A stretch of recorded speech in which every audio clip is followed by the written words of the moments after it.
Hello ladies and gentlemen, it's Young here and welcome to a Zelda Wii U news update.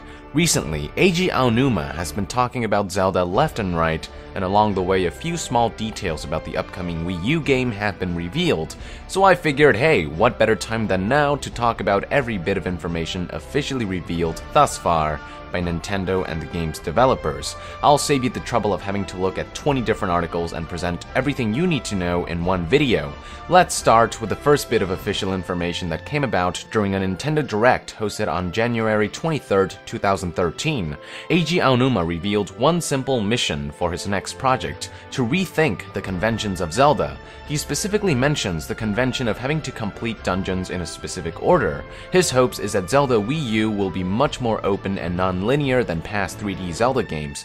He also hints at changing the convention of having to play the game by yourself, although I wouldn't hold my breath for something like a co-op or multiplayer mode, since in a future interview, Eiji Aonuma clarifies that he did not mean a multiplayer experience in a traditional sense. As an example, he points at Wind Waker HD's Tingle Bottle, which allowed players to share a world and communicate. But regardless of multiplayer, what's most important is that Eiji Aonuma is approaching the development of this game by going back to basics, retaining certain core aspects of the franchise, but laying all other cards on the table and starting from scratch to create a newborn Zelda game. He assures that unexpected elements are a safe expectation for Zelda Wii U.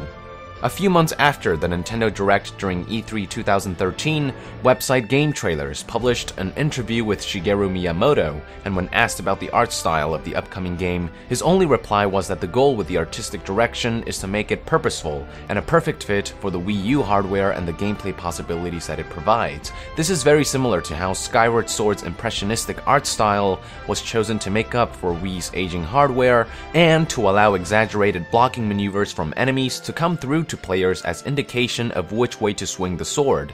On the same date, in an interview with Game Informer, Shigeru Miyamoto stated that development for the game was going quite well, with a solid direction determined, and that the game was almost shown at E3 2013. To follow up on that, in an interview with website Game Industry, he stated that the reason they decided not to show it was because they didn't want to detract attention from games that are much further in development, like Pikmin 3, Wind Waker HD, and the new Super Smash Bros., to name a few. Miyamoto does state, however, that they may share some news on Zelda Wii U sometime this year after the release of Wind Waker HD. Fingers crossed.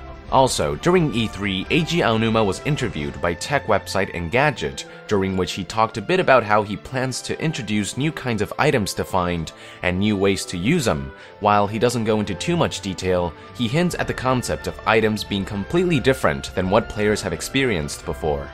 More information was revealed when Eiji Aonuma was interviewed by website Nintendo Life, during which he was asked about the possibility of DLC.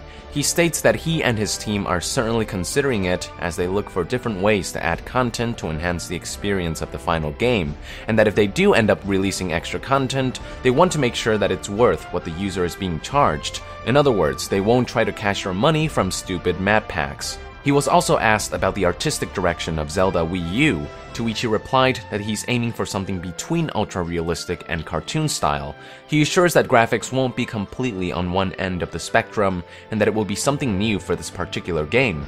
Could Link's model in the upcoming Super Smash Bros. Game be hinting at such an art style? Something to keep in mind. Another interesting interview occurred with website Eurogamer, during which Eiji Aonuma talked about Skyrim and his curiosity in regards to what Zelda fans like about the Skyrim experience. While he clearly states that his goal isn't to copy them, he does want to look into how the game makes players feel closer to the experience. With continued interest in non-linearity, I would not be surprised if Eiji Aonuma took some cues from Skyrim to implement into the unique world of The Legend of Zelda. Eiji Aonuma's next interview was with website Kotaku, during which he revealed that Wind Waker HD was the Zelda team's testing ground to get familiar with technical things like developing for an HD console, and also to test gameplay possibilities. He specifically points to Wind Waker's seamless experience as something they're planning to implement in Zelda Wii U, which probably means that they'll be shifting away from Skyward Sword's more linear approach and more towards a traditional open world that Zelda fans are used to. Furthermore, this open world will will likely feature very few loading screens, unlike in games like Twilight Princess, which featured an overworld that was split in various sections. Another feature he's hoping to implement is integration with Miiverse, which was achieved in Wind Waker HD through Tingle Bottles. To further add to Wind Waker HD being the team's testing ground, in an interview with website Wired, Eiji Aonuma talks about how they are planning to apply what they learned from controls in Wind Waker HD to the new Zelda game, suggesting that Zelda Wii U will likely be going back to more traditional controls rather than motion controls, while taking advantage of the gamepad's features, such as its various motion sensors and the touchscreen. He talks more specifics in regards to controls in a more recent interview with IGN, specifically talking about the ability to use the second screen in Wind Waker HD, almost like a GPS controller of sorts, to navigate the boat. He hopes that he'll be able to implement something similar in Zelda Wii U. Now, of course, he's not saying players will be traveling on a boat in this game, but even by land, with the use of a second touchscreen, they could integrate something like a waypoint system. There are many possibilities to take advantage of the second screen to make navigation easier. Also in the interview, Eiji Aonuma once again revisits the idea of implementing Wind Waker's seamless open world into future games. It's important to note that there's a difference between an open world and a seamless open world. While past games featured an open world, they weren't necessarily seamless. Hyrule Field acted more like a hub that connected separate sections rather than like a seamless part of the world. In Wind Waker, on the other hand, the entire overworld was 100% open and seamless, with little to no transitional loading screens. Eiji Aonuma is aiming to bring back this seamless open world through Zelda Wii U and the console's more advanced hardware. Just imagine going from Hyrule Field to the forests or the mountains and being able to get a clear view of the overworld you just came from, without the need of cheap backdrops. Sounds like pure epic if you ask me. Eiji Aonuma was also recently interviewed by website Polygon, during which he talks about how the upcoming Zelda game fits in the timeline. He states that currently, the game has not been placed in the timeline, and that the team is still exploring different possibilities in terms of story, and overall he had nothing to share. For anyone who may be concerned about this, the Zelda team has always developed their games by basing the story around gameplay, rather than gameplay around story. They create the game first and then figure out ways to implement a story based on what they have built. There's a reason why Zelda games are so highly rated. Now let's fast forward to yesterday, October 14th, 2013. Website Mashable sat down with Eiji Aonuma at New York Comic Con and managed to get some information out of him.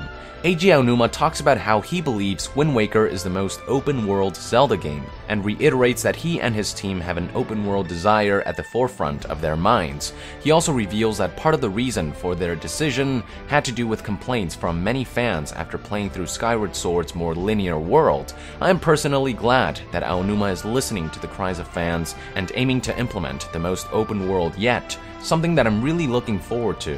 And last but not least, when asked about when everyone can expect to hear or see more of Zelda Wii U, Aonuma responded by saying, "I'll say more at E3 2014.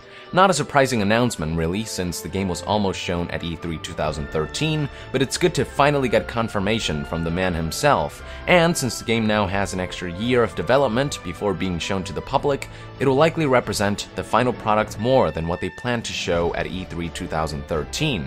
And with that, I would like to conclude this news update, ladies and gentlemen. Thank you for tuning in. Be sure to let our nation know in the comments below what you want to see from the upcoming Zelda game. And to be further updated on Zelda Wii U, be sure to join the nation and subscribe to Young Yeah. I'll see you guys next time. Thank you very much, and Young out.